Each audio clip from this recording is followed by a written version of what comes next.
Meg is furious that no one applauded when Harry mentioned her trip to Nigeria in his address.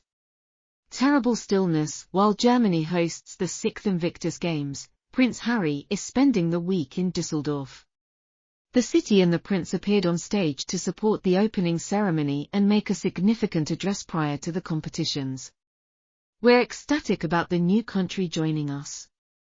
The prince discussed the lens he wrote for Colombia with the audience. "Both Nigeria and Israel in my home, we don't play favorites, but since my wife learned that she is of Nigerian ancestry, things are probably going to get a little more heated this year." Everyone made the implication that Meghan backs Team Nigeria over Team USA, but few in the audience understood it, and no one cheered. No roaring applause or cheering like quiet could have been heard while Meghan was watching, leaving her to ponder what she had to say. It's possible that her initial response was to scream loudly, break tables and chairs, and perhaps throw dishes against the wall. The local populace doesn't care, as Harry would know from his extensive travels. Regular American forebears came from locations where, depending on whether you're the first or second generation, people might be a little curious, but as far back as Meghan knows, nobody cares that she has no connection to the nation or the culture. Both appear silly in their attempts to forge a connection that simply does not exist. Megan Sheridan claimed on her Archetypes podcast last October that she had learned through genealogy tests that she was 43 Nigerian.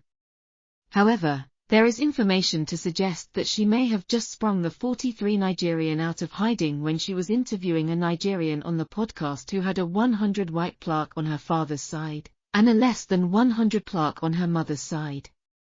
It's extremely doubtful that she's even close to the 43%. It took Meghan 40 years to develop a curiosity about her ancestry. She is a racist and a con artist who was never treated like a black woman in America and completely forgot that she appeared in an anti-hate campaign video there. So why would she bother until she went all in on the black card? But of course she went to Malta because her grandparents were from there and visited. This is equivalent to Trudeau's blackface scandal. She was never treated like a black woman in America and completely forgot, but of course she went to Malta because her grandparents were from there and visited. Etc. Additionally, Harry's repeated imitation of William and Kate gave the impression that the statement about the whales from the Good, the Bad, and the Rugby podcast had been added.